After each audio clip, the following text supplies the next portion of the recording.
Heavenly Father, we stand at the throne of grace to give honor, praise, and glory to a true and living God, a God who never sleeps nor slumbers, a God who watches over us day and night. We thank you, God, for the opportunity just to say thank you. Your blessings have been off the charts, not because we have been so obedient to your command, but because you are the master of love, you are the master of forgiveness, you are the master of grace and mercy. Therefore, we do not take for granted these moments that we set aside to humbly give you praise, for you are truly worthy. We pray, O God, that thanksgiving will remain in our minds and in our hearts at all times, that we will not allow demands of our schedules to rob us of the opportunity to praise the God of our salvation. We pray for mighty blessings of peace, comfort, healing, and restoration upon our families, upon our friends, upon our associates, and upon all the citizens of this great city. In the mighty and precious name of Jesus Christ our Lord, we pray. Amen. Amen. Pledge allegiance to the flag of the United States of America and to the republic for which it stands, one nation, under God, indivisible, with liberty and justice for all.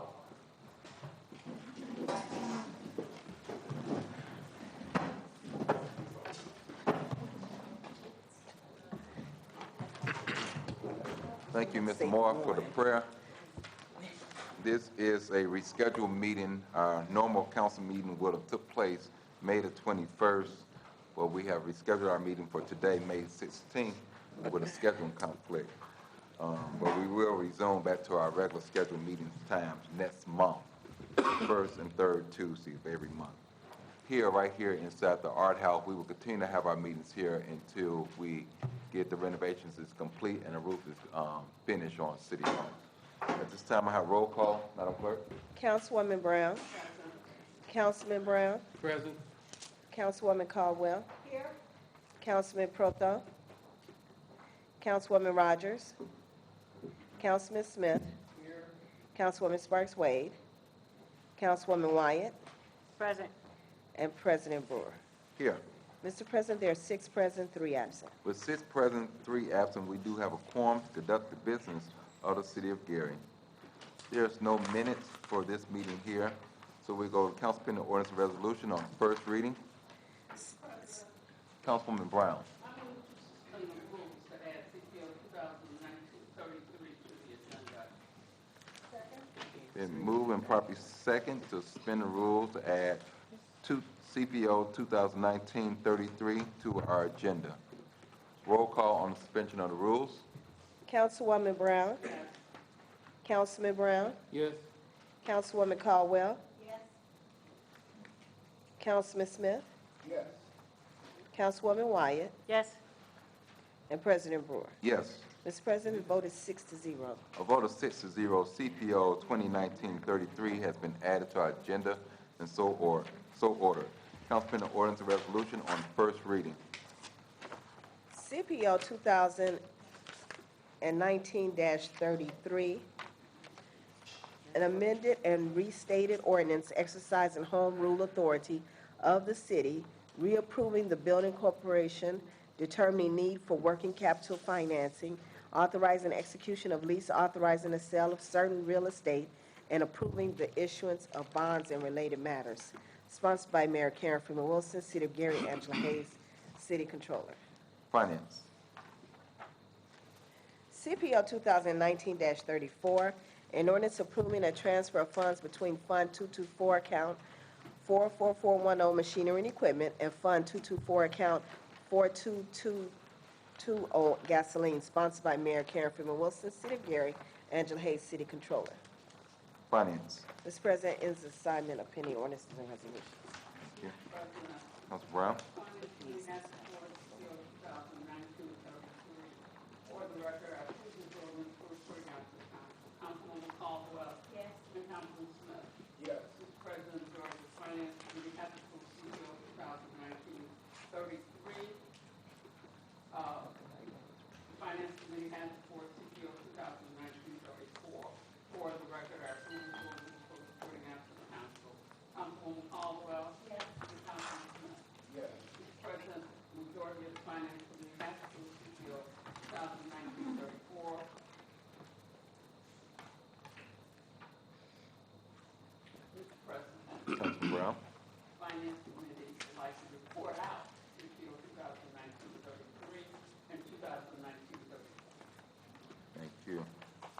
Before we go to special and select, is Ms. Robinson here? Yes. Okay, didn't see you come in. Ms. Michelle Robinson is coming. She's gonna speak to us before we go into special and select. The microphone is right here to my left.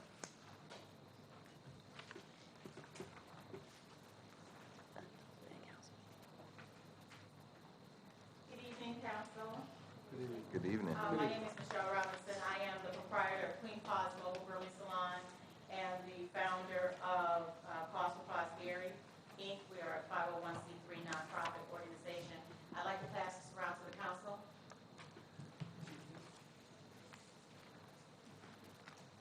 Okay, so first I'd like to tell you a little bit about Paws for Paws Gary.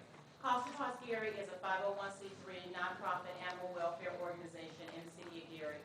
Our mission is to provide affordable pet services to low-income residents in the city, including spay neuter, vaccinations, and emergency pet care.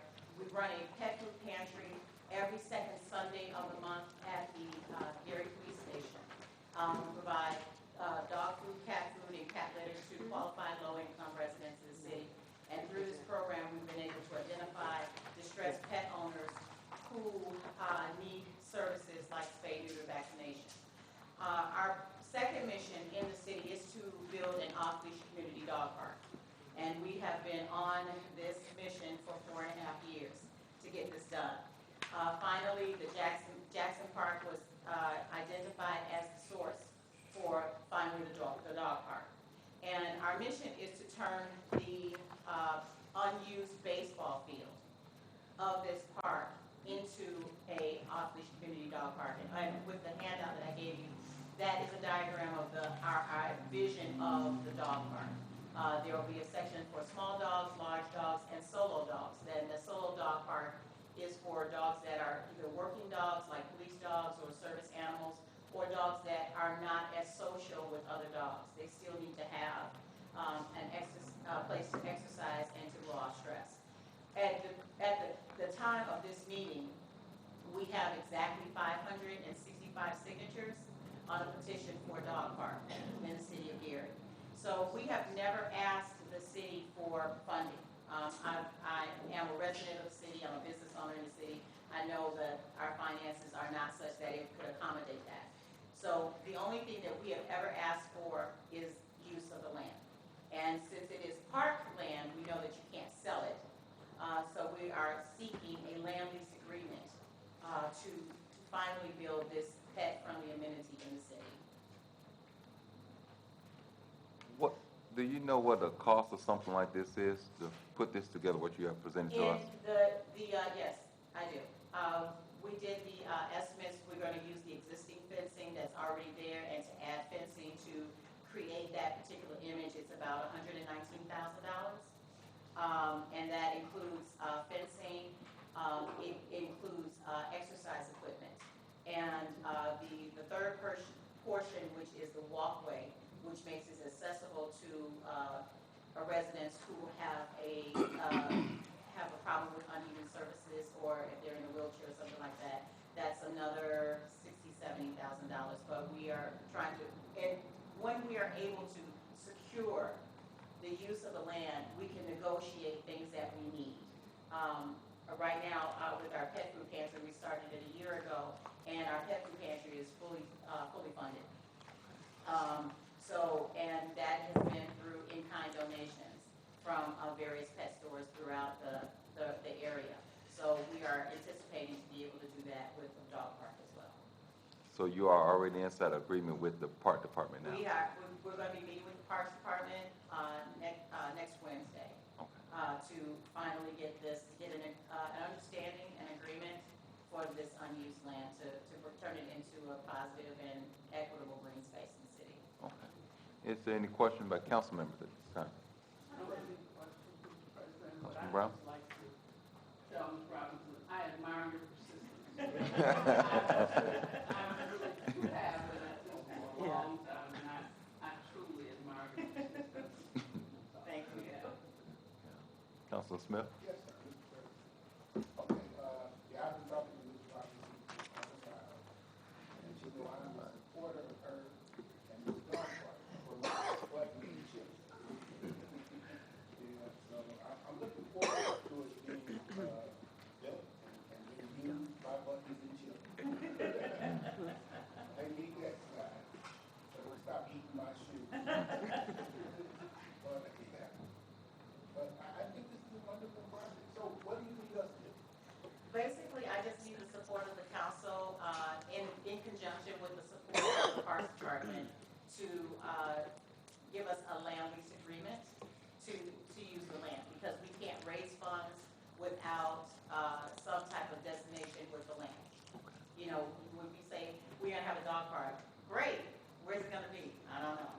So people are not willing to give money for something like that, but now that we have a destination, we can say it's gonna be here, we have, the rights to use the land, and then that makes it easier to raise money to do what we need to do. So, you need us at that meeting? That would be helpful, yes. And that meeting takes place when? It's Wednesday, May 22nd at 10 a.m. at the Hudson Campbell Center. I'll be, I don't know the rest of it, but I'll be. I'll send a letter in support of it. I won't be able to attend the meeting, but I will send a letter in support. Thank you. So, one last question. So, I don't have any pets or anything, so I'm a little curious here how this works. So, does you have to pay some type of fee to come inside to use the park, the dog Yes. park, or is it open to? Yes, it is a membership only, and the reason for that is because we want to be able to maintain control of who's coming in and out of the park, to make sure that every pet that comes into the park is vaccinated, and also to deter any type of vandalism to the park. But the entire park, which is Jackson Park from 4th Avenue to 3rd Avenue, will be pet friendly. So there will be benches, there will be waste disposals for people that have pets that don't necessarily want to go in the park, but they want to walk around the park. And then for a lot of people, they just enjoy sitting and watching the dogs play. It's very entertaining, it's very relaxing. So you can do that outside of the park, but the fees that will be used for that park will be used to maintain that park. So it goes for groundskeeping, waste removal, poop pickup, all of that stuff. Mr. Chairman, Councilman Brown? excuse me, so this is a seasonal only park? No, Because it's year round. so it will be used in the winter times as well? For anyone that wants to use it in the wintertime, yes. So membership, is there a certain fee for a membership, or are you still working on that? The membership for residents would be $25, and for residents, for visitors or people that come from out of the city would be $40. If they have multiple dogs, it'd be $5 additional. And then if they want to just use the park, say for a day or a week, there'll be day passes and weekly passes as well. Another question. So this membership fee, is it monthly or is it annual? It's annual. Mhm. All right. Is there a certain amount of vaccination or certain records the person has to have before they can bring the dog in the park? Yes, that's why we have the membership, is so that we can verify that they are current on their rabies, distemper, parvo. We are contemplating the flu shot, because it changes from season to season. From an insurance standpoint, are you working that out too in the event that there is an incident? The liability, I'm glad that you asked that question. The liability is really on the owner. Most of the dog parks in the area, in the surrounding areas, you have to sign a disclaimer that you are responsible for your dog. But as part of our membership, we do a dog park etiquette class. Because I've worked in the animal care field for 17 years, and most times that I see there is an incident with animals, it's not the animal, it's the person. Not understanding the language of their dogs, their body language, the understanding if their dog is aggressive, if they have treat aggression or toy aggression. And that's what will help us to determine where your dog would be. So if your dog is not friendly, he cannot interact well with other dogs, he would have a membership only to the solo park. And so the solo park, that he can still be able to exercise in the park, see other dogs, and learn how to calm down that aggression towards other animals, but he can still play in the park. If your dog is very friendly, the Walmart breeder can play with anybody, depending on the size, if it's a large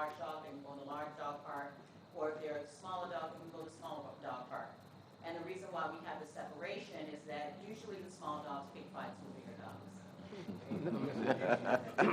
Mr. Chair, another question. Yes, sir. Go right ahead. The reason why I asked the question, I have a dog myself, but you mean with the park department, are you planning on adopting the park? Because my concern is the liability for the park department and the city. You know, recently, Tiger Woods won the Masters, but he also owned a bar, and one of the gentlemen that came to drink, had too much to drink, had an accident, and died, and so now they're suing him, as well as, and he wasn't even there. So, from a liability for the park department and the city, where would we be at on this? That, as, excuse me, as I said, that's usually the same liability as the other parks in the area. It is the onus of the pet owner. But our membership will help to divide aggressive dogs and non-aggressive dogs with use of the solar park. That's why the membership league includes a dog park etiquette class, so that your dog can be evaluated as to where he belongs. There's going to be a fight, you know, somewhere along the way, but usually they're not. They're usually just skirmishes about dominance and not usually just out and out aggression.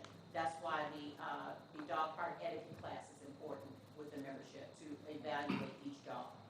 Okay, again, I understand the membership part. Okay. My question is liability for the park department of the city with this park. Is it going to be the park department's park that you're using, or is it going to be yours that you only liable? That's what I'm asking about the liability piece. Okay, Is I it- understand what you're saying. Okay, good.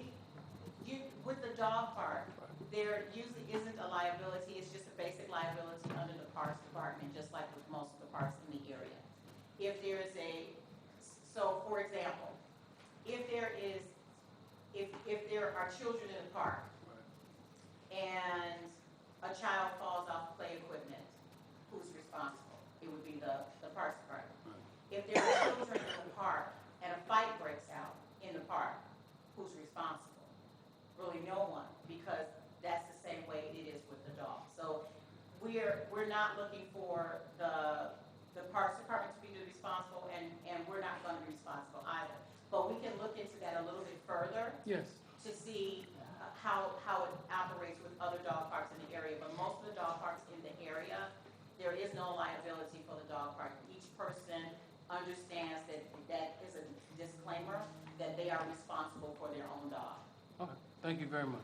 Mr. President. Councilman Smith. Okay, so, sticking with the liability, so we have an attorney back here. Yeah, put you on the hot spot. Okay, so I guess there could be, with the membership, there could be a hold harmless agreement. Yeah. Exactly. Everybody would have, that holds the city harmless and holds the organization harmless. Exactly. I'm sure that the park department will require the organization to enter into a whole harmless agreement to immune the city from any liability. But as we all know, that in and of itself may not. But there are all kind of governmental immunities and other statutes that they would have to overcome to most likely be able to prevail against the city. But I'm sure the Parks Department attorney will require a whole harmless agreement. And that would protect the city, at least superficially. Thank you. All right. Is there any other questions, council members? Thank you, Ms. Robinson. Like Councilwoman Brown said, you are determined, and we appreciate that. Yes. Special select, any council members? Oh, Councilwoman Brown, Yes, I have a, donation. the city has received a donation, so I need to make a motion to accept the donation. Yes. The city received a donation from Agape Tabernacle in the amount of $100 for the police department to be used to purchase police equipment. So my motion is that we accept this donation on behalf of the city. Second? Moving properly second. Roll call, Madam Clerk. Councilwoman Brown, Yes. Councilman Brown, Yes. Councilwoman Caldwell, Yes. Councilman Smith, Yes. Councilwoman Wyatt, Yes. and President Brewer. Yes. Mr. President, the vote is 6-0. A vote of 6-0. The motion is approved to accept the donation from Agape Tabernacle of $100 for the Gary Police Department for a purchase of equipment. Special select, Mr. President? Councilwoman Caldwell. Boards and commissions will bond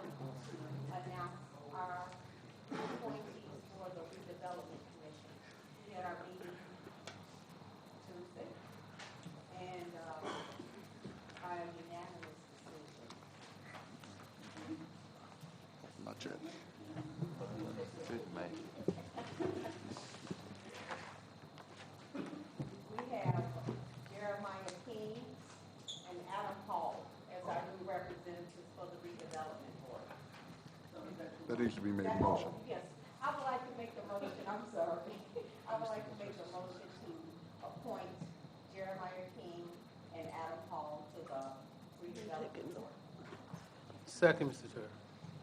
Been properly moved and second to appoint Mr. Hall and Mr. King to the redevelopment commission board. Roll call, Madam Clerk. Councilwoman Brown? Yes. Councilman Brown? Yes. Councilwoman Caldwell? Yes.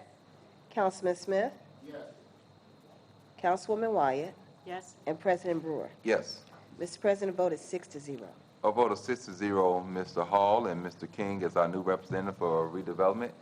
They are inside the audience. If you could just stand for people to see who you are. It's our new representative. I think they're ready for the task, but they've seen some of the concerns that we have as a council with redevelopment, and we're looking for some good feedback and good leadership over there. Thank you all for your service. Councilwoman Caldwell. Boards and commissions has a vacancy on the transportation board. Those interested, please submit your letter of interest in your resume to Gary Common Council, 401 Southwest Suite 103, Gary, Indiana, 46402. Attention, Councilwoman Linda Barnes Caldwell. And this is for the Democrat position of transportation board. Also, the 5th District will have our community forum, our 5x5x5 cleanup. This meeting will be Monday, May the 20th at 5:30 at the Roosevelt Pavilion. The purpose of this meeting is to discuss our 5x5 cleanup activities in the 5th District. Also, we have one other community forum, and that will be Monday, June the 17th at 5:30. And we're changing our location. It will be at the First Financial Bank at 5974 West Ridge Road in Gary. That's the Civic Bank district size change. And also, we're going to have two presenters, the First Financial Bank staff, and then a representative from McDonald's Corporation. So I look forward to seeing you Monday, June 17th. Thank you. Welcome. Is there anyone else? Mr. Chair, tomorrow, the Black and Blue Committee will be having an event at Trinity Baptist Church. It's called Empowering Our Youth to Make the Law Work for Them. And it's from 5:30 p.m. to 7:30 p.m. The Reverend Carlton Barnes will be the facilitator, and I will be part of the panel discussion. I invite the public to come out at no cost. It really is designed to get our youth to have a better understanding, as well as law enforcement, on how we can conduct and interact with each other when we're pulled over or something like that. And I believe the Delta chapter from Gary is putting that event on tomorrow. Yes. Okay. Anything else? Okay, that's it. Thank you. Anyone else? I do. Councilwoman Brown? Mr. President, I'd like to extend my condolences, first of all, to the family of Mr. Lorenzo Crowell. Many of you know Lorenzo. Lorenzo was very active in the union. He was very active with SEIU. He was coming before the council often, and he's going to be funeralized tomorrow, I believe, at the Trinity United Church. So I want to extend my condolences to that family. His sister Charlene worked for many years for the trustee. Yep. So I want to extend my condolences to the family of Mr. Lorenzo Crowell. Also, I'd like to extend my condolences to the family of Barbara Webb. Barbara was the sister-in-law to Councilman Roy Pratt. She's Beverly Pratt's sister. So I'd like to, she lives in my district, and I'd like to certainly extend my condolences to the family of Barbara Webb. Also, the pianist at my church passed away, Ms. Harris, and I'd like to extend my condolences to the family of Ms. Harris as well.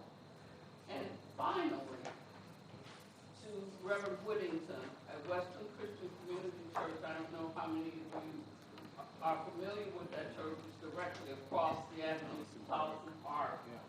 Reverend Whittington worked so hard to make that church into what it is today, and he would be out there, you'd see him, we'd walk around the track, and Reverend Whittington would be out in the mornings picking up and cleaning up and planting flowers. I mean, his entire family, they were so community oriented, and so I certainly want to extend my condolences to the family of Reverend Whittington, his granddaughter-in-law, Chelsea Whittington, worked for the city, but there are a large family of doers, and I want to extend my condolences to the Whittington family as well.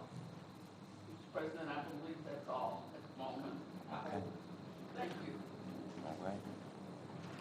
Mr. President? Councilwoman White. Yes, we have a First District Community Meeting, which is scheduled for next Monday, May 20th. That'll be held at 6, can you hear? Yes. 6 p.m., and that'll be at Marquette Park Pavilion. I had hoped to have someone to explain the work that they'll be doing on Lake Street, the business district, that's supposed to start in June. However, not able to, but the mayor is having 2 sessions on May 29th. I don't know the exact location, but it will be out in the Miller section to explain those. There'll be 1 session for the merchants and 1 for the residents on May 29th. And one was 5:30, and I can't remember the other time, but as soon as I get the time and location, I'll announce it. So our meeting on May 20th will just be a forum, open forum for any discussion that residents would care to make. Thank you. Thank you. Is anyone else? All right. We dive right into it then. Council pending ordinance resolution on 3rd and final. 2019-26, an ordinance by the Gary Common Council to reduce the minimum applicant age to become a firefighter from 21 to 18, sponsored by President Ronald Brewer, City of Gary, and Gary Common Council. Mr. President, I move passage of the year 1946 on 3rd and final reading. Second. Been moving properly second. I'll give the overview of this one here. The fire department across the country has always used the minimum age for hiring firefighters at the age of 21. This ordinance here is asking for the age to be reduced down from 21 to 18 years old. A lot of times our fire department and the council member goes inside the schools and we sit and talk about getting Gary residents employed inside the city, and I feel this is a good way to get them employed and get them engaged earlier. If you go inside the schools now, you're basically having a conversation with the juniors, the seniors, and talking about the fire department. And if they find themselves interested in it, they're not able to apply for the department until they're 21. And it takes about a year for them to go through the whole process, so they're 22. And a lot of them lose a lot of interest inside of it. So we're looking to reduce the age down from 21 to 18. We will not be the first city to do this. This has been done before.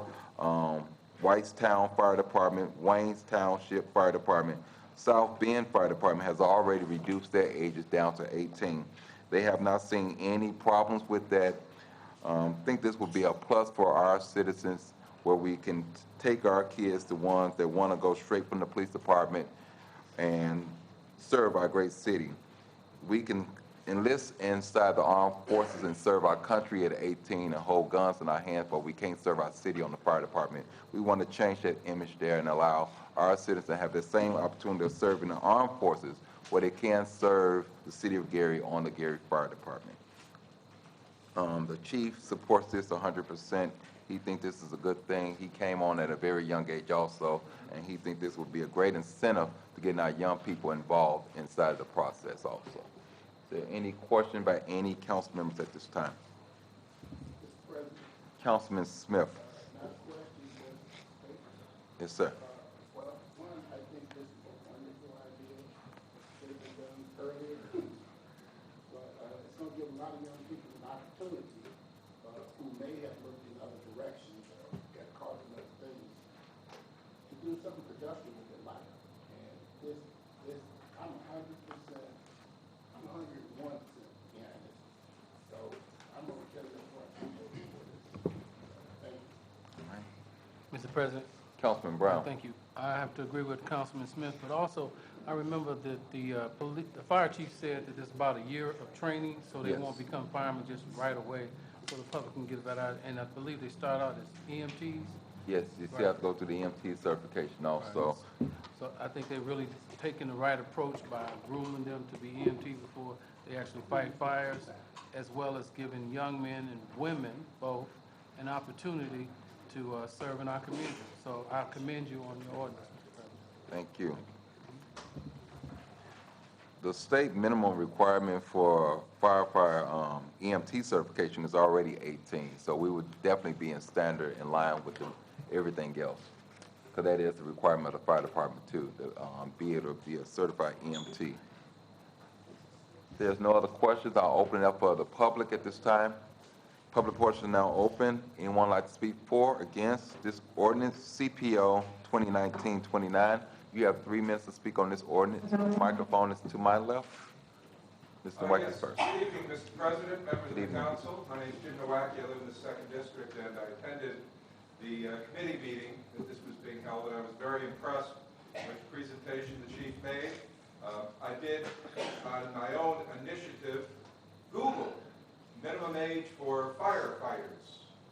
And surprisingly, the first indication on Google was 18 years old. So this is not only the 3 towns that you had mentioned in your presentation, but I think by common acceptance, 18 is a fire minimum age. There are many opportunities in other fire departments, both professional and volunteer fire departments, where the minimum age is as young as 16.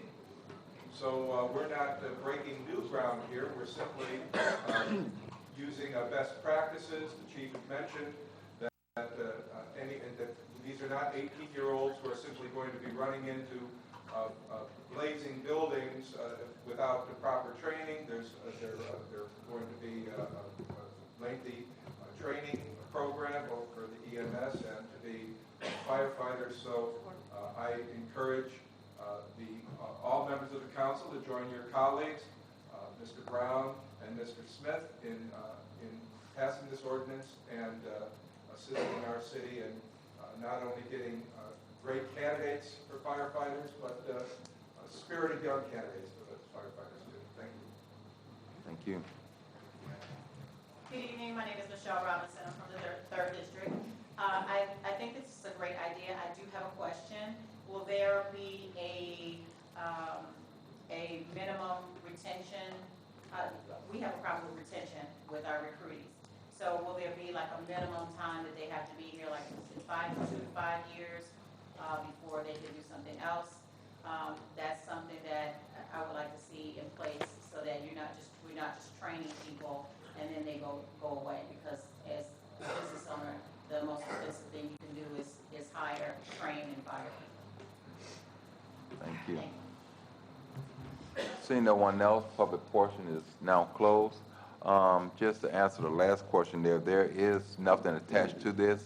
That is something that we are exploring. That is a serious problem that we're having in the police and the fire department there with retention once the training is over. So that is something that we are exploring, what we can and what we can't do also. Is there any other questions by any council members at this time? Thank you. Roll call, Madam Clerk. Councilwoman Brown? Yes. Councilman Brown? Yes? Councilwoman Caldwell? Yes. Councilman Smith? Yes. Councilwoman Wyatt? Yes. And President Brewer. Yes. Mr. President, vote is 6-0. A vote of 6-0, CPO 2019-26 passed on 3rd and final, and so ordered. CPO 2019-28, an ordinance establishing additional appropriations for Fund 261-5538, Section 108, Interest in Fund 261-5543, Land Acquisition, sponsored by Mayor Karen Freeman Wilson, City of Gary, Angela Hayes, City Control and Community Development Department. Mr. President, Councilwoman Brown. I move for passage of CPO 2019-28 on third and final reading. Second. Been moved and properly second. Over you at this time.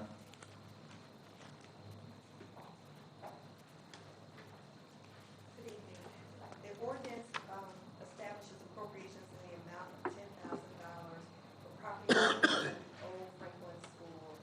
The city purchases property.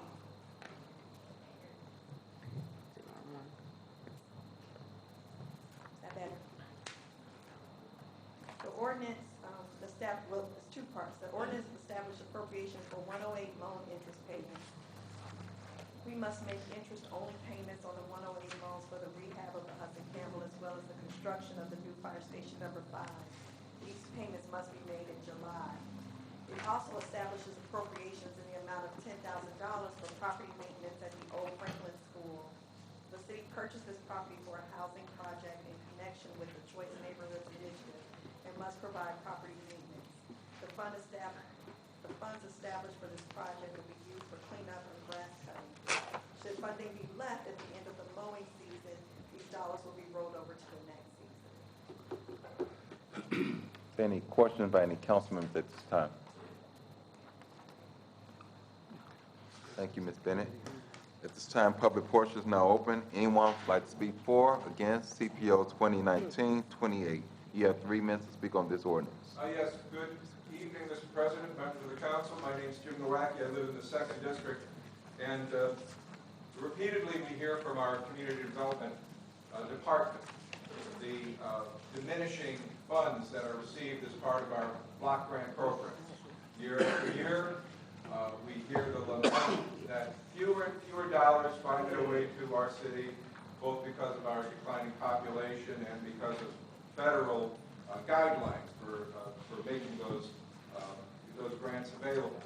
In this instance, we see this money being used for acquisition of property for 2 potentially worthy projects. But I do not believe that using the scarce community development dollars for that amount, for those purchases, is prudent. If we were looking at our redevelopment commission, they were before the council a little earlier. We've got 2 new commissioners being sworn in. They're sitting on $6 million in a fund that is generated by them selling city-owned property. As the council knows,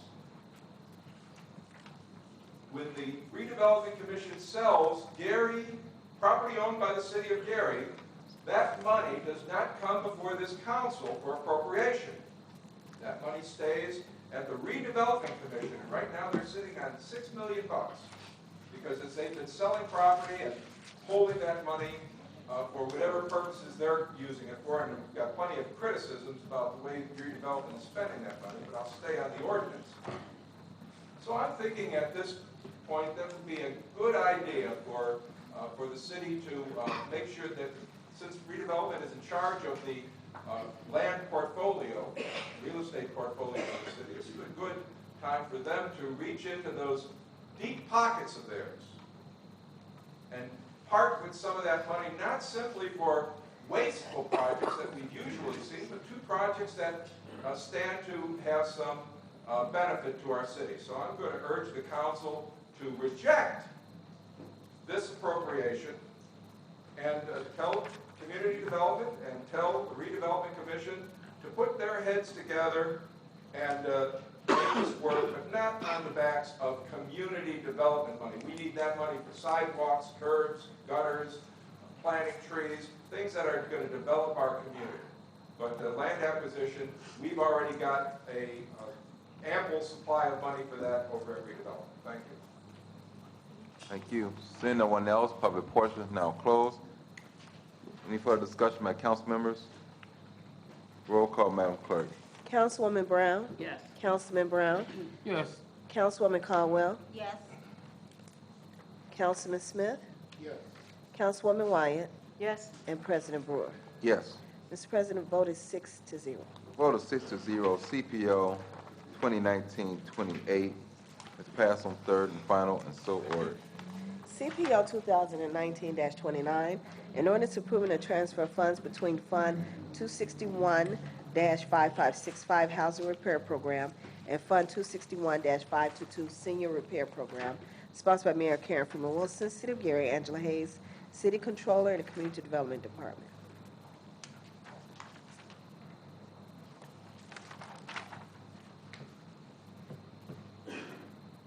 Finance.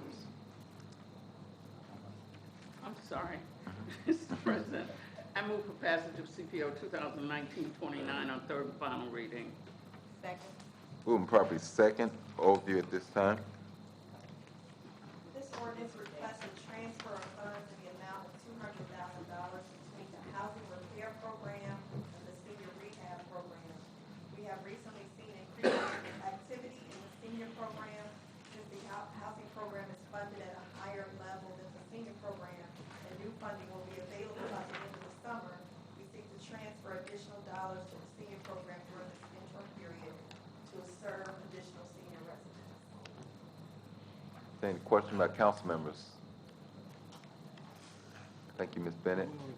At this time, public portion is open for anyone who'd like to speak for or against CPO 2019-29. You have 3 minutes to speak on this Yes, ordinance. good evening, Mr. President, members of the council. My name is Jim Nowacki. I live in the 2nd District, and Mrs. Bennett is wrong when she talks about this program having a benefit to the city or to the seniors that participate in this program. In fact, I would contend that not only does this program not offer a benefit to the seniors, but it doesn't offer a benefit to the city as well. Who it does benefit are the demolition contractors. And do you know why that happens? When you walk down, when you go through neighborhoods in our city, sometimes you'll see a very curious example of a house, totally vacant. But you'll look at it and you'll say, there's a new doors in this house, there's a new windows in this house, there's new gutters and roof in this house, and the house is totally vacant. And you wonder why that happened. And the reason is, among other reasons, is the Senior Citizen Repair Program. As you know, this money is not just put into the house, but it's also included a lien on the house. In the past, the program required such a lengthy waiting period, someone might have put in their application at the age of 70, but not receive funds till they're 80. By that time, with the passing of years, to get the house repaired, they may pass over a year or two after that. And what happens then is their heirs, coming into inheritance of this house, finds that they do not own the house at all. With the inclusion of the liens placed by the Community Development Corporation, there may be more owed on the house than the house has in market value. People walk away from the house with the liens on it. So I'm going to urge the council to, until you can get a verifiable accounting for how this program has helped in the past, and what I think you'll find, and I think Ms. Bennett will find, and what I think our redevelopment, our community development department will have to admit, is that this doesn't add a benefit to the neighborhood. In fact, it adds a burden by contributing to the abandonment of houses. We could probably think of a better way to get this program done, but as it stands now, you're actually contributing, spending money to contribute to creating blight in the city instead of alleviating blight. Thank you. Seeing no one else, public portion is now closed. Any comment, Councilman? Mr. President, we had a finance committee meeting the other night, and Ms. Colvin explained this process to us at the meeting. I happen to know a couple of families who have benefited from this program who have actually had repair work done on their homes. I know that if a person applies, and she told us clearly what the rules are. If you are getting repairs done to your house and you're going to move out in 20 minutes, you don't get the funding.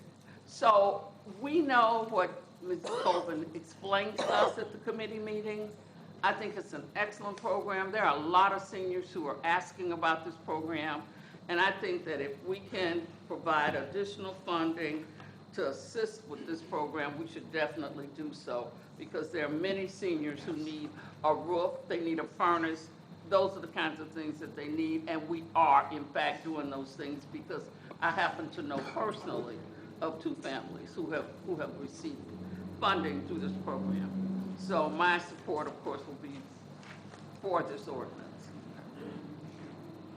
Anyone else? No. Ms. Colvin, I had the one question, when will the program start, for the date where you can sign up for this program? That was my question. Is that January?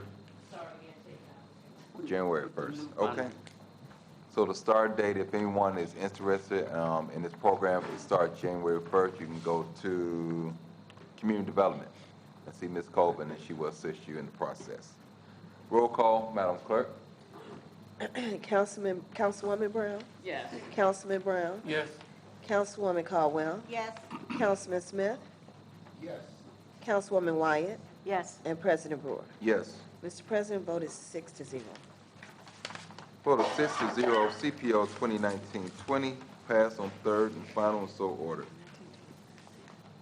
CPO 2019-30, an ordinance amending Title 15 entitled Land Usage, Chapter 123 entitled Zoning Code of the Code of Ordinances of the City of Gary, Indiana, petitioner Slowermeyer 620 Juniper Lane, Lake in the Hills, Illinois, property at 624 Broadway, Gary, Indiana. Mr. President, Councilman Smith. move for passage of 2019-30 on third and final reading. Second? Been moving properly second. Overview at this time. Apologize in advance in case I pronounce the name incorrectly. Going to apologize in advance in case I pronounce the name incorrectly. Slawomir Zero and his business partner, John Allen, are petitioning for special use permit to serve alcohol at a restaurant and community gathering space at 624 Broadway. There is, the GHA has an alternative plan that they would like to use for that space. This building is zone B2, which allows restaurants and cafes. However, the zoning does not allow for the sale of alcohol without a special use permit. Mr. Allen and Mr. Zero have stated that they intend to open the business regardless of whether they obtain this permit. They will just not sell alcohol if they do. The BCA heard this petition at their April meeting. 3 of the 5 board members were present. Of the 3 that were present, 2 voted to approve this petition and 1 abstained because he is an employee of GHA. Of the 2 members that were absent, 1 member is an employee of GHA. This petition did not receive a majority vote for approval and was sent to council without recommendation. 8 letters were sent to nearby property owners within 400 feet. 1 was opposed from GHA, 1 was not opposed, 1 was undeliverable. Is there any question by council members? Mr. President, Councilman Smith. okay, I spoke to both parties, and I would like to see them have an opportunity to speak to us. Okay. Both parties. Yes. Thank you, Ms. Bennett. At this time, public portion is now open. Anyone would like to speak for or against CPO 2019-30? You can do it at this time. You have 3 minutes to speak on this ordinance. Yes. Good evening, Mr. President, members of the council. My name is Jim Nowacki. I live in the 2nd District, and I'll tell you a tale of 2 saloons in the city of Gary. One of them's across the street, the old Bennigan's building. You know, the redevelopment commission awarded the operators, Rancifer and Ross, $85,000. Mr. Nowacki, Yes, that, we're not talking about anything with redevelopment. $85,000 to open a saloon over here. 6 months later, they're closed. Every evening, probably several times a day, I walk past 624 Broadway. Always impressed that they're making progress there. You can see the work. They pulled a building permit. The proprietors have a history of business in the city that would be enviable and should be encouraged by the council. when we make the comparison between how one favored petitioner is treated and how others are treated, we find one of the problems, and it's been identified even in the major daily newspapers, that for all of the talk, for all of the proclamation, for all of the fanfare, Gary is not as friendly a place to conduct business as you would think. And part of the reason is you undertaking this tonight. Very unfair that someone has a plan, a government agency has a plan for this project that might be years away. And so effectively, they are using eminent domain without even using eminent domain, preventing the property from being used to its highest and best use. So I'm going to urge the council to take the responsibility you have very seriously. You've been given this with no recommendation from the appropriate planning commission, but you can make that right. I think it's an opportunity for the council to strike a fair blow for conducting fair business in this city. It should not be a burden, an unfair burden on applicants coming to the city. In fact, it should be encouraged. And I'm going to urge all the attending members of the Gary Common Council to vote in favor for this ordinance. Thank you. I will ask anyone that's not GHA or the petitioner, I will ask if you all can speak last and let anyone else speak before you. Yes. Hello, this is Cheryl Gordon. I am one of the project managers for the project Nations at 624 Broadway. And I just wanted to elaborate that we have a great team that we put together on this project that are really dedicated to bringing economic development to the city of Gary. We understand that there's jobs needed, and it is our intentions to bring those jobs within the next 6 months versus waiting years for a project that hopefully or intentionally has been set aside. We have invested hundreds of thousands of dollars in this project already, and things are moving very well in regards to our timeline for completion of the project. We're just asking and hoping that our commitment and dedication is appreciated to the 624 block. If there are any other spaces that are needing development on that block, we're committed to even working with the city of Gary and with the adjoining properties. And we are capable of delivering on making the whole block a great project for the city of Gary. Okay, thank you.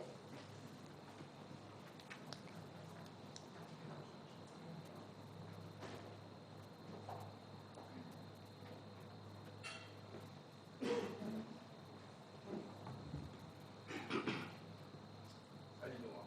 I'm former owner of 624 Broadway. I actually sold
members of the council. My name is Eric Allen.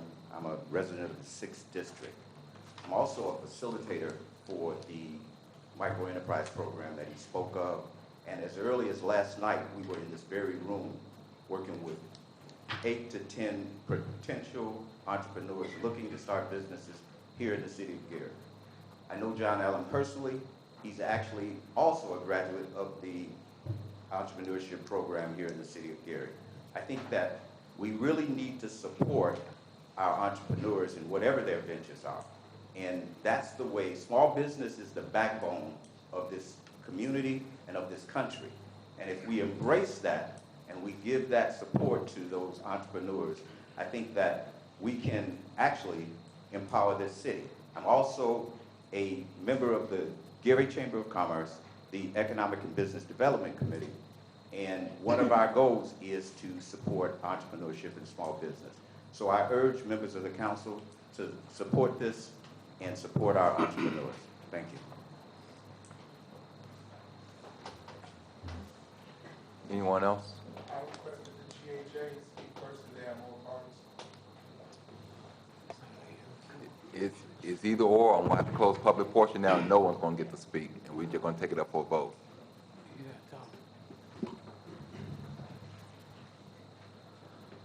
Mr. President, we will request that the petitioner go first. It's the petitioner's petition. It only makes sense. Not really. Hearing no How- objection, it's gonna make sense. However you all want to do it, but this is, let me just make it clear, this is not a committee meeting. All this back and forth should take place in committee meeting. So right now, we're just hearing from either side at this time, and then it's back on the council to make a formal decision. Yes. Thank you, that's fine. My name's Renell Rags. I'm an attorney with Harris Law Firm. We are the local counsel for the Gary Housing Authority. The Gary Housing Authority is against the granting of this variance. The reason that the Gary Housing Authority is against the granting of the variance is because the Gary Housing Authority is a contiguous property owner. The Gary Housing Authority owns every other parcel in the 600 block of Broadway. Now, why does the Gary Housing Authority own all of this land at 6 and Broadway? Well, if we go back to 2017, the Housing Authority entered into an interlocal agreement with the city and with redevelopment to do a small project in the downtown Broadway corridor. The project was small, but the project was very successful. And based on the success of that project, the city agencies started looking at other things that we could do for a commensurate public benefit that would benefit the Housing Authority, that would benefit the city, that would benefit redevelopment, that would ultimately benefit the citizens. And based on that, the city and the Housing Authority entered into another interlocal agreement by which the city got property that the Housing Authority had that was in the 11th and Chase TIF district that the city could then use for development. The city also got property that was in the University Park footprint that the city could use consistent with the Choice Neighborhoods grant and the redevelopment of that area. The Housing Authority got property in the downtown corridor that the Housing Authority had federal funds to carry out its mission of demolition of dilapidated structures and creation of new structures. Now, when you think of Housing Authorities creating new structures, the first thing I'm sure that comes to mind is creating housing projects. But those are not the types of projects that we are looking at in the downtown corridor. The Housing Authority looked at mixed-use facilities.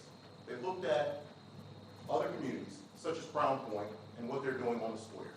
They looked at Valparaiso and what they're doing in the Lincoln Way area, in downtown Valparaiso.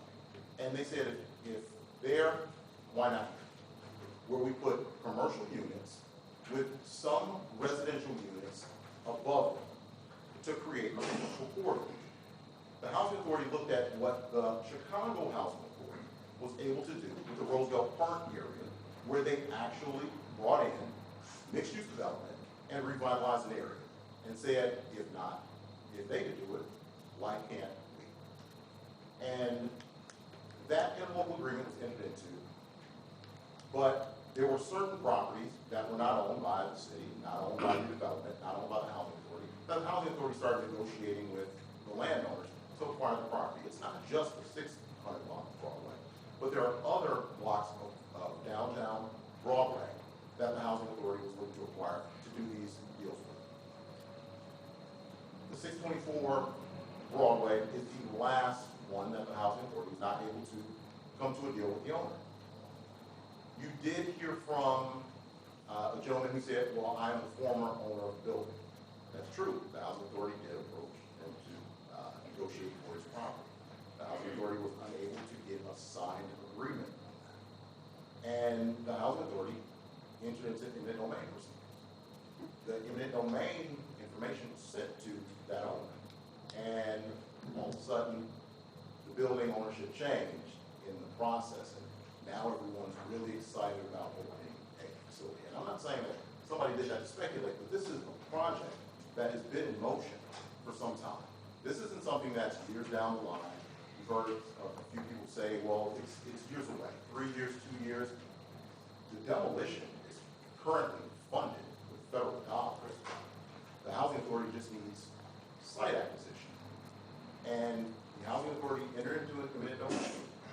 There's currently a hearing set for it in Lake Superior Court next month. And so that is true, that the Housing Authority is going through the eminent domain process to acquire that property. But the eminent domain process is separate from this variance request. So why is it that the Housing Authority would stand against this variance request? Well, Title 36 of the Indiana Code requires cities and towns, when looking at granting variances of this nature, to look at 5 things, 2 of which I will point out because I believe that they're relevant. One of which is whether or not it would be detrimental to the surrounding landowners and land usage, and another is whether or not it would be consistent with the city's plan. It is the Housing Authority position that is clearly detrimental to its project. The type of project that is being talked about has changed from the first time it was presented to the council to the time that it was presented at committee to what it is today. The type of project has changed. Ultimately, any project where you have an establishment that's going to be serving alcohol, the Housing Authority has done the research, it will negatively affect the property value for the types of project that the Housing Authority is looking to put in that 60-mile corridor. So the Housing Authority believes that, yes, it does have a detrimental effect to grant this variance. Second, it is inconsistent with the city's overall plan. It's clear that the city has an overall plan for that downtown corridor. And that's why the city entered into the interlocal agreement with the Housing Authority, because there was a plan. There is a plan. The Housing Authority is actively working toward that plan that was established. It's not pipe dreams. It's a federally funded, mixed-use development in the downtown core that has been successful in communities in Lake County. It's been successful when done by housing authorities right in our region. It's a real plan that the Housing Authority is actively moving on. So for that reason, the Housing Authority is against the city grant. Thank you. Thank you. Thank you, Council. First, I would like to say, reiterate that, as Mr. Rags touched upon, there are 2 separate issues. The Superior Court has no jurisdiction here as to whether or not I get a special use, nor does the City Council have jurisdiction as whether or not the Superior Court granted eminent domain request. So I would say that. The second thing, I was going to stay away from the eminent domain, but I'm forced, since it is being used or relied upon so heavily to sway the City Council one way or the other. Mr. Rags stated that the eminent domain proceeding was pursued prior our ownership to the building. That was also stated by the mayor. If I may, this is copies, you can pass this around. These are copies of our deed, and it's filed or recorded the date in January. These are copies of Mr. Rags' petition for eminent domain, which is filed in early March, sometime after I own the property.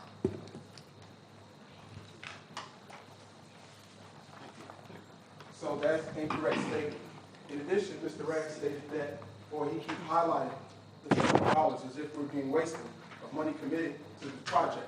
I have here an email from Bruce C. Denson, Portfolio Management of HUD, the Federal Housing Authority, and in here he says that this is still in the planning stages, and answered in my Freedom of Information Act request to the federal government that there's no formal application submitted for this project. These are the emails for that. There's some extra, maybe you might want one mention. Sure. Thank you. So, a lot of things that are not necessarily accurate is being used to sway the decision of the city council. to the Housing Authority credit, I do believe that the Housing Authority is doing a good job and they mean well. I'm not here to suggest that it's something sinister going on or anything like that.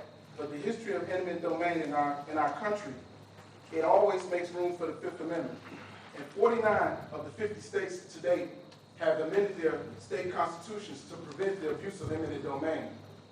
One of the categories of abuse of eminent domain is when misrepresentations is made to cause an authority to grant eminent domain when they otherwise would not with those misrepresentations.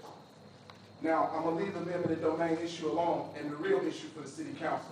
The real issue is, do the citizens of Gary have the right to use lawful right to the enjoyment of their lawfully owned property in the interim despite the threat of third parties and ownership for an incident yet to be ruled upon in the future, as if we're psychic and know what the judge will and will not say? I argue that we do not.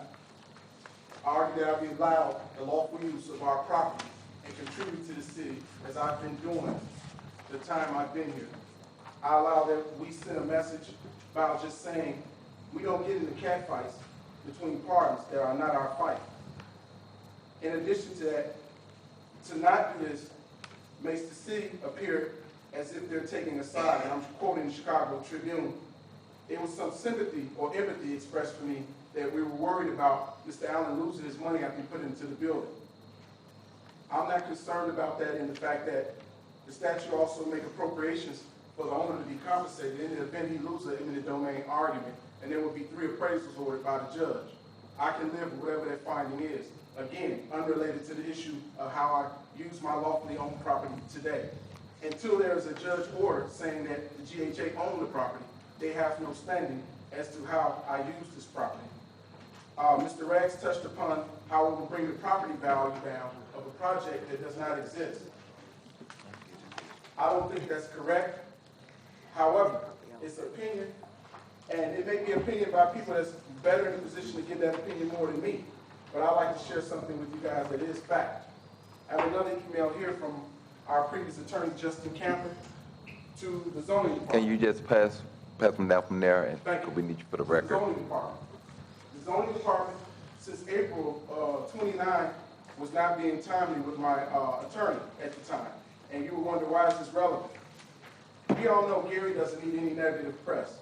And I share with you out of respect for this council and the love for the city that I have and my participation in it, because I'm anchored invested here, that I'm receiving help just falling out the sky from everywhere. And everybody want to help me with this issue. They really don't want to help me. They have ulterior motives. They want to continue to make our city look bad.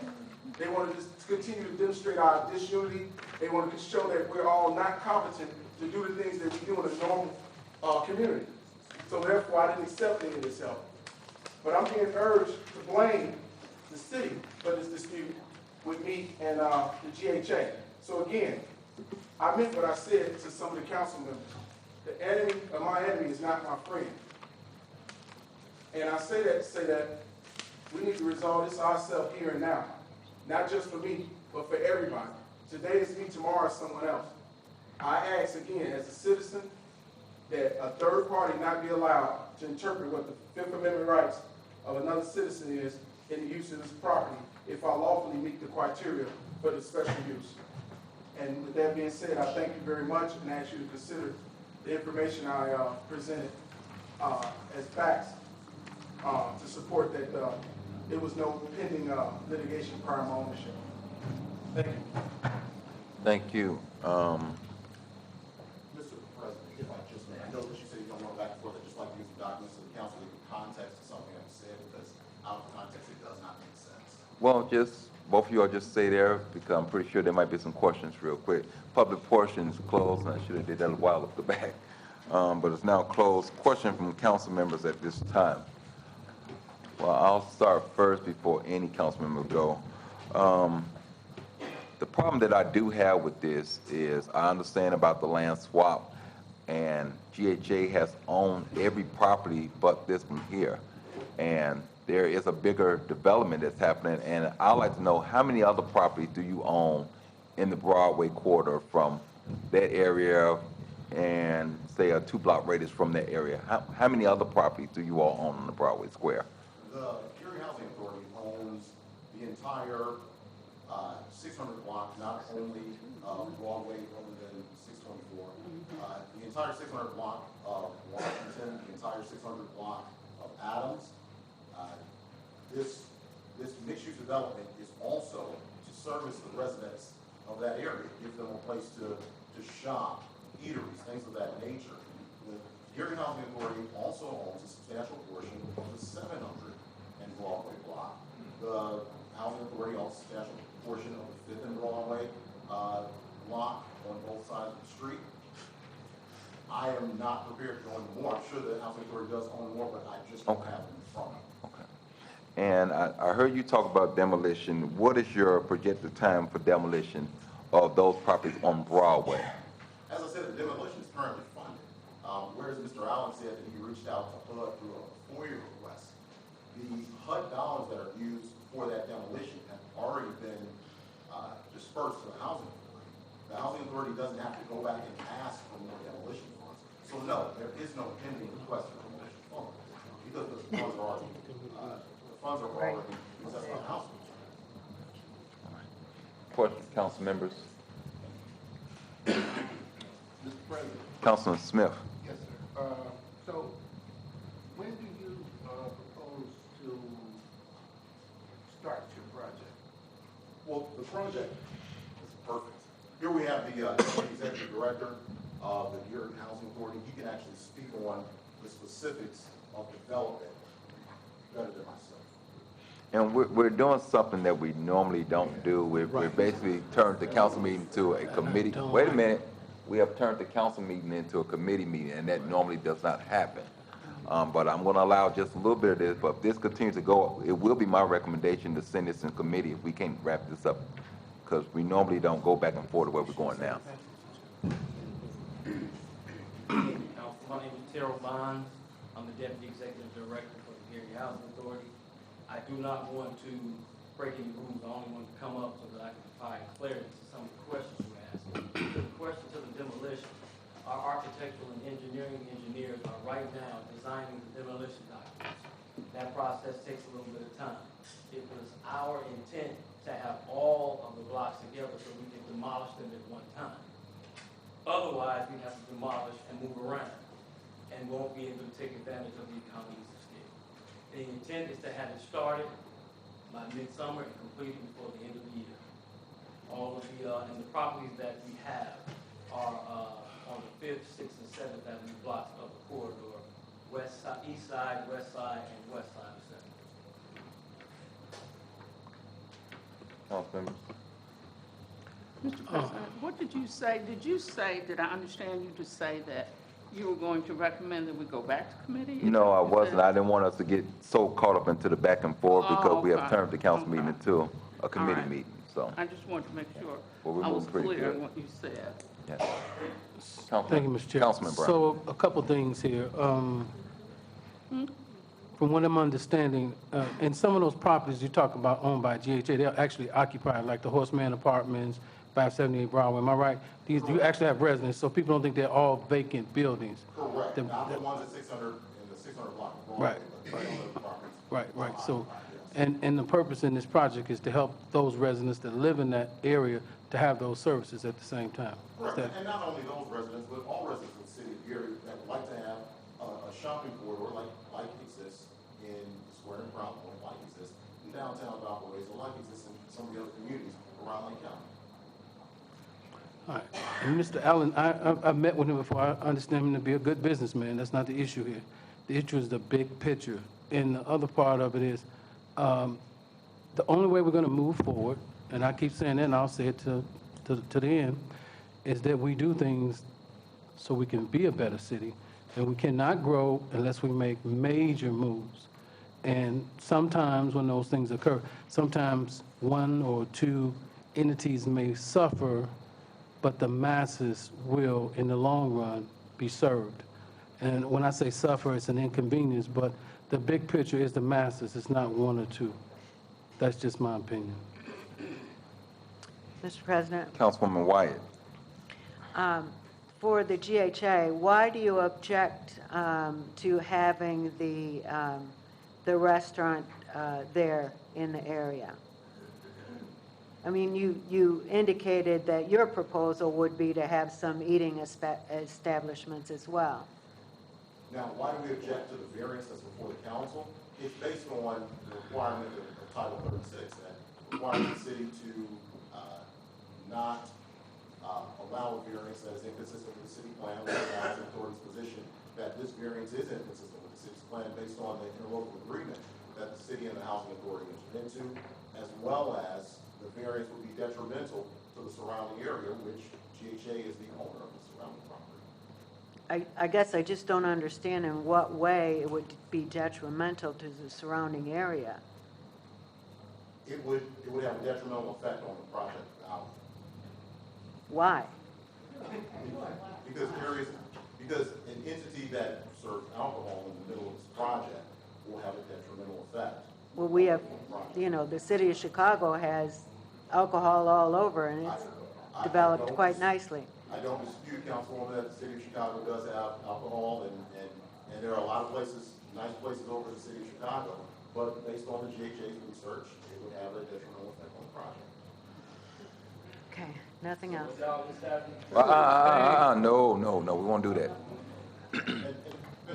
Mr. President, I just want to bring a slight piece of clarity to the record. It stated that there was a transfer that was done in January, and the housing authority didn't start eminent domain proceedings until March. Based on the eminent domain statute under Indiana law, prior to actually filing an eminent domain complaint, there has to be a attempt to purchase from the landowner. That attempt to purchase happened with the landowner, with HTO Investments LLC, and the registered agent was John Allen. There was a certified letter that was attempted to be delivered to John Allen back in January, that John Allen did not accept. January of this year? In January of this year, January 14th was the initial delivery, which coincidentally was the same day that the property was transferred to a new LLC. What's the address of that? It's the same address that was. What's the address of that? Is the address that's listed at the Secretary of Okay, State. all right. Okay. Any other further question from council members at this time?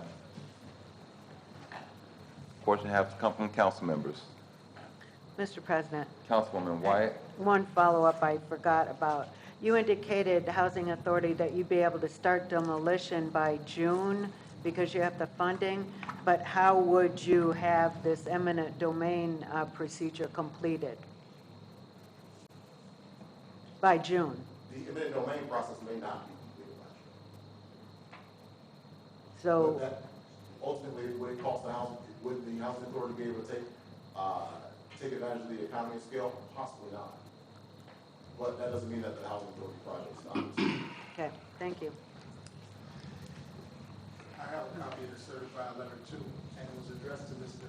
Jesse, and he's here, he can verify that. I also have an affidavit from myself where Mr. Rags tried to intimate that John Allen is the registered agent of the previous owner. That is true. If you know what a registered agent is, it's someone, many people in the city have accounts for their registered agents for 8 LLCs. Let me ask this question because we're doing something that I didn't want to get into.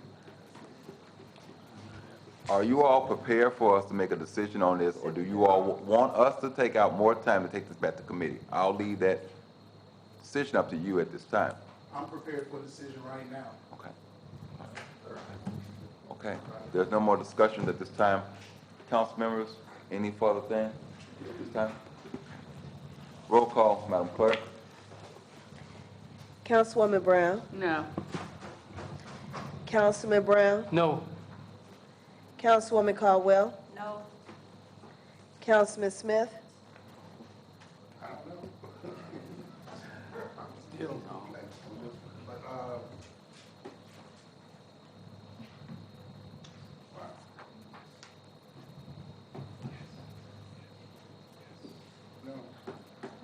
no. Pass.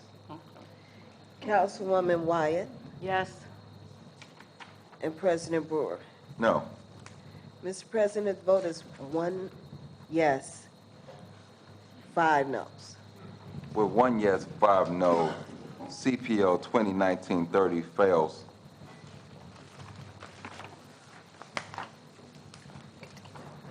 CPL 2019-31, an ordinance amending Title 15 entitled Land Usage Chapter 123 entitled Zoning Code of the Code of Ordinances of the City of Gary, Indiana.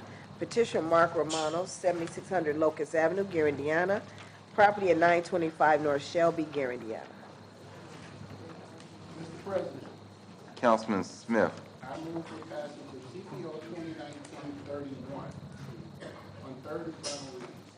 Second. Been moving properly second. Overview at this time. Mark Romano is petitioning to rezone the commercial property at 925 North Shelby from B1 to B3 in order to open an Italian restaurant. B3 zoning is necessary because restaurants that serve alcohol are not permitted in the B1 zone. The Plan Commission heard this petition at their April meeting where they voted to approve. 49 letters were sent out to property owners within 400 feet. 3 were opposed, 5 were not opposed, 6 were undeliverable. Question, council members? Okay, tonight is set aside. Mr. President, Councilwoman Wyatt. just to remind the council that I will recuse myself because I have a conflict of interest with Mr. Romano. I've represented him in the past. Thank you, Councilwoman Wyatt. At this time, public portion is open for anyone who'd like to speak for or against CPO 2019-31. You have 3 minutes to speak on this ordinance.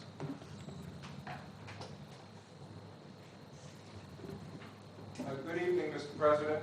My name is Jim Nowacki. I live in the 2nd District. And I'm standing in support of granting this rezoning. As the council has seen in other instances, petitioners with zoning insufficient to allow the use of the sale of liquor come to this council for what's known as the special use. Granting this B3 zoning would not make that requirement, would not place the owner to need that requirement to have a special use. It's appropriate zoning for restaurants that serve alcoholic beverages. As such, the council would do well to grant that zoning for that parcel. I know that when we're talking about economic development in the city of Gary, one of the things that comes to mind first is opportunities to eat and drink in our city, in public social locations. And the petitioner here appears to be fully capable and able to build this project out. I think he sounds very enthusiastic, and I think he's got a lot of support from the greater community. The Shelby shopping area is booming. The sanitary district put in millions and millions of dollars in infrastructure investment. If you've been out there recently, you know that it is a very, very attractive location for both residents and for visitors to our city. And I would further say that there are not enough restaurants at that location. People like to have some choice. And the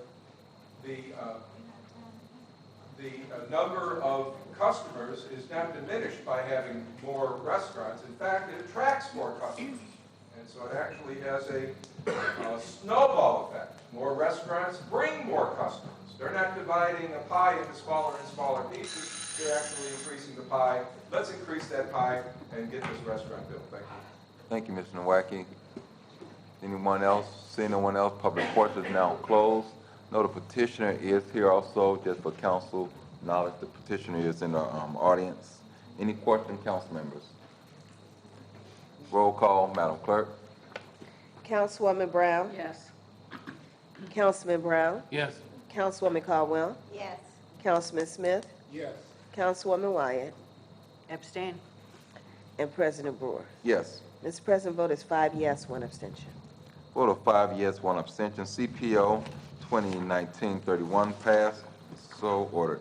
CPO 2019-32, an ordinance renaming Fund 445 to the City Building Renovation Fund and establish 2019 budget for the renovation of the city building, sponsored by Mayor Karen Freeman Wilson, City of Gary, Angela Hayes, City Controller. Mr. President, I move passage of CPO 2019-32 on third and final reading. Second? Been moved properly second. Mr. President, I move to amend by substitution CPO 2019-32. Second. Moved properly second to amend by substitution CPO 2019-32. Roll call, Madam Clerk. Substitution. Councilwoman Brown. Yes. Councilman Brown. Yes. Councilwoman Caldwell. Yes. Councilman Smith. Yes. Councilwoman Wyatt. Yes. And President Brewer. Yes. Mr. President, vote is 6-0. A vote of 6-0, CPO 2019-32 has been amended and so ordered. Overview at this time. This ordinance is requesting to rename Fund 445 from Construction of Vehicle Maintenance Building to the City Building Renovation Fund. The budget will be used for renovations at City Hall and Public Safety Building in preparation of moving departments out of the 839 building. The funds for this ordinance are a loan that was obtained in 2015 for the purpose of retrofitting the vehicle maintenance building. The project was suspended, and the funds are sitting in the bank, and Fifth Third has given us permission to reallocate those funds for the improvements at City Hall and Public Safety. Any question, council members? No, Mr. Chair, we talked about this in committee hearing. And just for the public knowledge, the amendment was to make sure that we detail where these funds will be used, and it was the Genesis Center was included, and we excluded the Genesis Center from this. Thank you, Ms. Bennett. At this time, public portion is now open. Anyone like to speak for or against CPO 2019-32? You have 3 minutes to speak on this ordinance. Good evening, Mr. President, members of the council. My name is Jim Nowacki. I live in the 2nd District. And oh my goodness, how we need money to renovate City Hall. I don't know if the council has opened their eyes as they walk through that building, but that building needs a lot of work. It wasn't too many years ago that we spent money on a new roof, that we spent money remodeling the city council chambers, and I can't tell you how pleased I was and how impressed I was with the new look of the common council chamber. I'm sure some of you were also pleasantly surprised to see those improvements made. But what a difference a few years can make. We tore up that roof. Water came into the council chambers, destroyed the work that we had spent a lot of money doing at the council chambers. And I don't know if you've been in there recently, Mr. President, members of the council, but sections of the ceiling are falling down.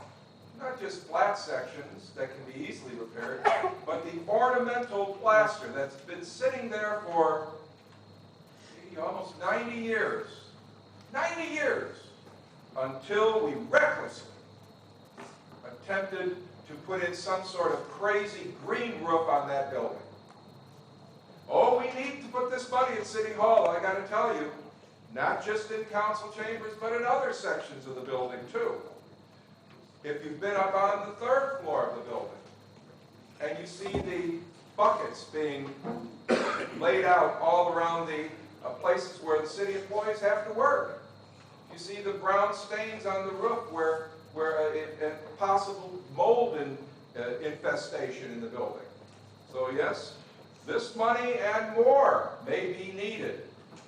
Not simply to move offices from here or there, but to correct the damage created when this city recklessly pursued not a roof for the building, but some sort of, what do they call it, a roof, green roof, but to put grass and trees on the top of the roof. Mr. President, members of the council, you can go out to that building today and see trees growing out of that roof. So you're gonna need this money, you're gonna need more. I would suggest we go to the redevelopment commission and get it out of that. Thank you, Mr. Wacky. Seeing no one else, public portion is closed. Mr. President, Councilman Smith, point of order, I'd like to change my vote you, on CPO. you have to do it after After this. this vote. Yeah, Oh, okay. yeah, Yeah, after after- this. yeah, okay. Any questions, council members? No. Let me just make a couple of things clear. The roof damage the damage that Mr. Wacky is talking about inside the chambers is not because we're taking this funds here to fix anything. Those damages being covered by the contractor, where the error was made. So those damages will be taken care of by the contractor, not using any of these funds here. These funds is being used to retrofit certain parts of City Hall to encumber the influx of, Gary employees that will be working, moving out of 839 into City Hall. So that's what these funds are for. Roll call, Madam Clerk. Councilwoman Brown? Yes. Councilman Brown? Yes. Councilwoman Caldwell? Yes. Councilman Smith? Yes. Councilwoman Wyatt? Yes. And President Brewer. Yes. Mr. President, the vote is 6-0. I vote 6-0. CPO 2019-32 is passed on third and final, and so ordered. Mr. President, it's pending ordinances and resolutions on third and final. Council pending ordinance and resolution on second reading. CPO 2019-33, amended and restated ordinance exercising home rule authority of the city, reapproving the building corporation, determining need for working capital financing, authorizing execution of lease, authorizing the sale of certain real estate, and approving the issuance of bonds and related matters. Sponsored by Mayor Karen Freeman Wilson, City of Gary, Angela Hayes, City Controller. Mr. President, I move for passage of CPO 2019-33 on second reading. Finance Committee meeting on Tuesday, May 28th at 5:30 PM and a public hearing on June 3rd. Roll call, Madam Clerk. Councilwoman Brown? Yes. Councilman Brown? Yes. Councilwoman Caldwell? Yes. Councilman Smith? Councilwoman Sparks Wade? I'm sorry. That should be, Councilwoman Wyatt? Yes. And President Brewer. Yes. Mr. President, the vote is 5-0. With a vote of 5-0, CPO 20, it should be June 4th. I'm sorry. Okay, that's a correction. It should be June 4th for the public hearing. Yes. Yes. Okay, thank you. CPO 2019-33 is moving to the Finance Committee, May the 28th at 5:30 PM, and a public hearing June the 4th at 6 PM. CPO 2019-34, an ordinance approving the transfer of funds between Fund 224 account 44410 machinery and equipment and Fund 224 account 42220 gasoline. Sponsored by Mayor Karen Freeman Wilson, City of Gary, Angela Hayes, City Controller.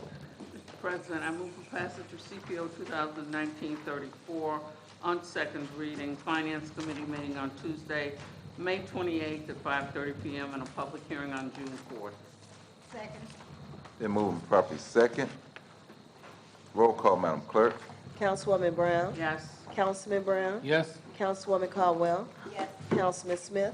Yes. Councilwoman Wyatt? Yes. And President Brewer. Yes. Mr. President, the vote is 6-0. With a vote of 6-0, CPO 2019-34 is moving to the Finance Committee, May the 28th at 5:30 PM, and a public hearing June the 4th at 6 PM. Mr. President, it's pending ordinances and resolutions on second reading. Thank you.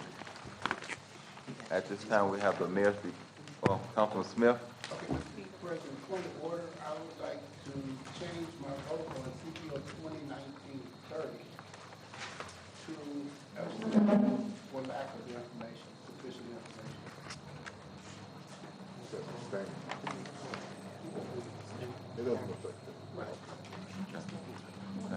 So it's just for public knowledge? that Just the for vote- public, Yes. yeah. Pass. So Councilman Smith has changed his vote, he's gonna abstain. That was CPO 2019-31. 30. 30. 30. I'm sorry, 30, you're right. Thank you. So it doesn't Yeah, change the no, vote? it didn't pass. You all voted no anyway. Yes. That doesn't affect the outcome of the vote, Mr. Chair. An abstention for this purpose is synonymous with no. Okay. It would need an additional yes vote to change the outcome, so Okay. there's no change of the outcome. I just basically, for the record, we didn't have enough information for me to make a decision, so Maybe we should have took it back to committee hearing for you. No, no, don't do that. Yeah, okay. It's done now. Yes. I omitted to give the date for the Transportation Board for their letters of business. That would be May the 31st, 2019. All letters of business should be sent in by then. Chief of Staff, Ms. Bennett, is coming at this time. We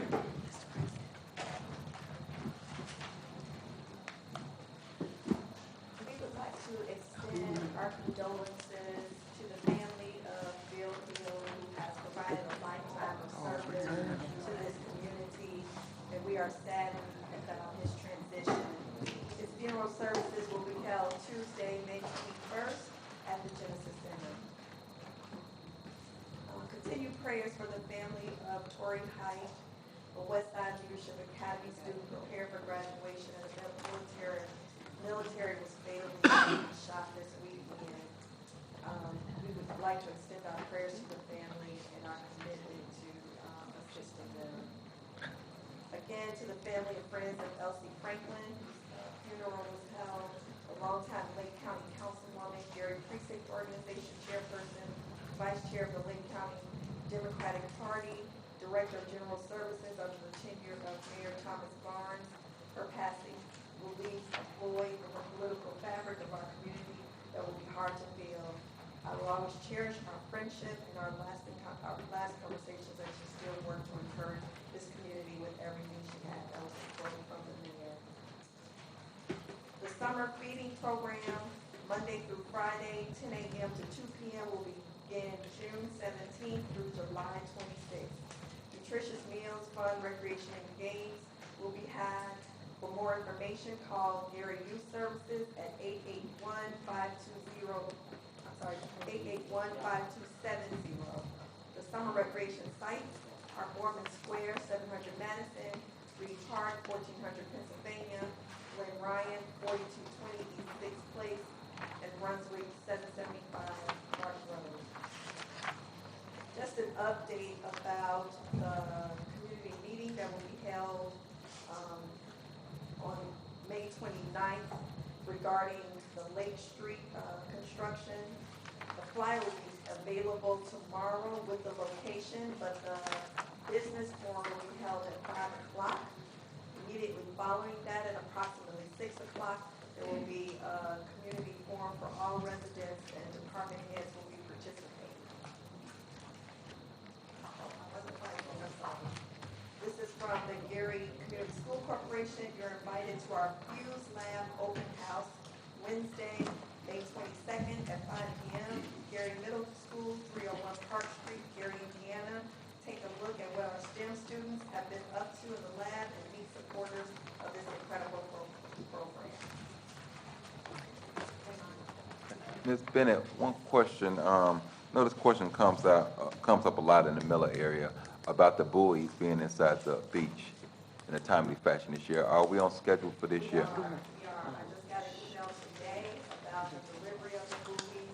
We will share that at the meeting on the 29th. Okay, thank you. 29th? Yeah, that's on a Wednesday, 2 weeks.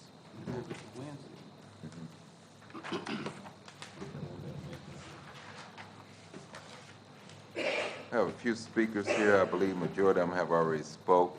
I have a Patricia Brown.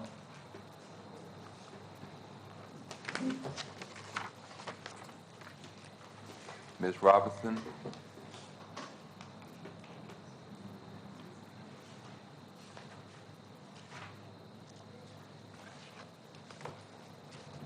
Yes, Ms. Brown. Good evening, Council. Good evening. A so long, it took a little while for my legs to move. Try not to hold your head along tonight. That's what you call over the hill. As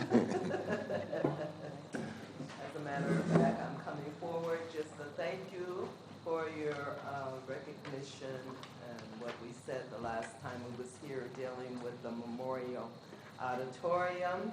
And we do have individuals here in Gary, praise God, that think outside of the box.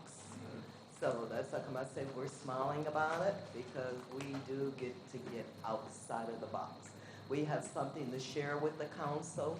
What we are hoping that the company that is going to pursue the demolition of the Memorial Auditorium would consider the history of Gary, Indiana, and what that building means to us. And as the citizens speak out, we would love to just let them see the possibility of what can replace the structure of the decaying building. And I have it here in front of me, and I'd like to share that with you. Also, we would like to give recognition to the redevelopment department and the zoning department, because they themselves, our secretary is part of that department, Imran. Sorry for me not remembering your last name, I don't have it right in front of me. And Donald Sanders. Also, Brad Miller, we would like to thank him for his contribution as to him making us aware of what we have to do in order to resolve or try to get some type of input into our citizens here in Gary, Indiana. So the structure that we would like to share with you, I have a photo of it, and I hope you will be just as pleased as I am as to those results. Thank you so much for this time. We're smiling. Thank you. I'll just give it to Mary here, and she can pass it down. Thank you so much. Thank you. Good evening. I'm Michelle Robinson. I am a resident of the 3rd District. I am the proprietor of Clean Paws Mobile Grooming Salon. I am the only mobile groomer in Gary, Indiana. I've been here since 2019. I've been in the animal care profession for 17 years. I'm a certified stylist, a certified pet esthetician, and also a certified in pet CPR. I am also the proprietor, the founder of Paws for Paws Gary, a 501c3 nonprofit animal welfare organization. And I'd like to just say I am excited about the changes that are coming to our city, to see residents going to be down in the Broadway corridor and new structures going up, especially senior buildings. And I hope that the council is making sure that those buildings are pet friendly, because people with pets have longer and healthier lives. Having a pet park in the nearby area that with walkable sidewalks is definitely an amenity to our city, and it draws people who love pets and who are looking for exercise in our city. So having a pet park, the Jackson Memorial Pet Park, right on 4th and Jackson is definitely a plus and an amenity to our city, making our city pet friendly and taking us closer to in comparison with the communities around us. Thank you. Thank you. Ms. Milka Robinson and Ms. Nowacki will be our last speaker. Okay, Ms. Nowacki. Oh, great. Good evening, Mr. President, members of the council. My name is Jim Nowacki. I live in the 2nd District. In a previous comment on an unrelated issue, or somewhat related issue, I mentioned the Ransford and Ross restaurant that had opened with great fanfare just 6+ months ago. And the investment that the city had made, $85,000 that the city had invested. And when I say invested, I meant it was a grant, a gift, never to be returned, only for the purpose of assisting the Mr. Dwayne Ransford to open a restaurant in our city. What did we find? Rather than devoting his energy over the last 6 months to making a successful restaurant across the street from this building, he ran for office in East Chicago. Matter of fact, won big Chicago race for city council. Mr. President, we didn't invest in a restaurant. We invested $85,000 in Mr. Dwayne Ransom's political career.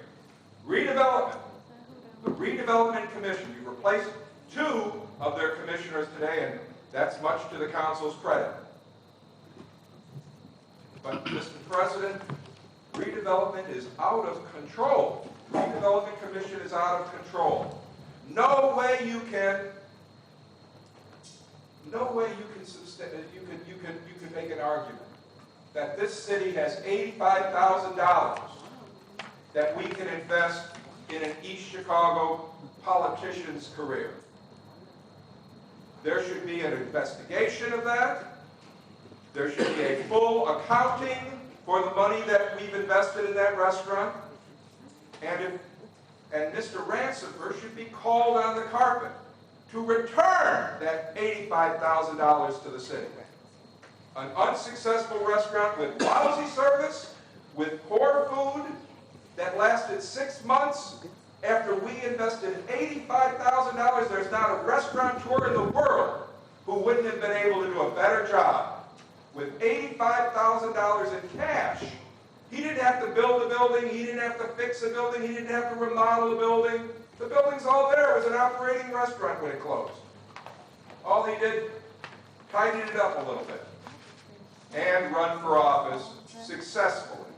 A successful career politician funded by the Redevelopment Commission of this city. Thank you, Mr. Nowacki. Mr. Nowacki was our last speaker, and I have to say you bring up great points on the restaurant right across the street that we're talking about now. I was not aware of that it was closing, but I did frequently go there, and I saw the decline of service there, and I did speak with management and things of that nature that they're gonna have to do something because they was losing a lot of customers over there. And people was patronizing this business here, and it was a great business that opened up. A lot of money was put there. I would like a full report from our new commissioners on what took place there, because it's very alarming that we do invest this type of money and we say give a person a chance, and for someone to come in 6 months and open a business inside our city and then they're gone, that does raise a lot of red flags there. I know it was a substantial amount of money put in there, and I, for one, was one that went and spoke highly for them to come in, because we needed someone to occupy those spaces, but we don't need anyone coming in, open up a business where we're upfronting cash to help you get started. And I believe a lot of that money went with the facade that you see around the building there too, but I'm looking at 2 signs that's gone now. So there is a lot of questions that needs to be asked about what took place over there, and to make sure we don't find ourselves back into the same situation again, because that is a nice building and we do need a restaurant in that building. But I was not called by any of our representatives from redevelopment to even let us know what was going on, and I don't know if any other council member was. Saturday and got food.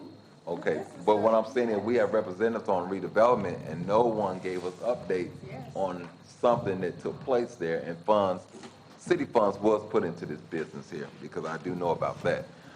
So we do need a report on what took place over there. I saw the renderings that you just gave us by Memorial Auditorium. This is great. This is just one of many ways that we can work together and compromise and make some great things happen inside our city. And I think they should be able to save this portion of the structure where we can move it to a nice location where it can be seen as a monument inside our city from years to come. And this is one way we preserve our future, our past history, and preserve it for the future. Also, the council, the cleanup committee was supposed to meet today, and because of the council meeting took place today, I canceled the cleanup meeting. But we will reschedule that meeting for June the 20th, back in the lounge at 5:30 p.m., asking everyone to make plans to come out and support the Gary Community Cleanup Initiative. Also, the Memorial Day Parade that would normally take place on Monday, May the 27th is canceled. There will not be a Memorial Day Parade. It is not anything that we have done as a council body or administration, but it was to do a lack of funding for the Memorial Day Parade and school participation. So the parade will not take place, but there will be a Memorial Day celebration on May 27th at 11 a.m. at the American Legion Post, 270 at 1130 Taft Street. Well, American Legion Post 270. The address is at 1113 Taft Street. The program will include presentations, speakers, taps, and more. Light refreshments will be served there also. So everyone, please come out. We want to support our veterans, even though there will not be a parade, but we still want to show our support for our veterans inside our great country and our city also. If there's nothing else, I would ask they want to have a safe Memorial Day. We will not meet until June the 4th, but there will be a committee meeting that will take place on the 28th back in the lounge there. Nothing else, I entertain a motion for adjournment.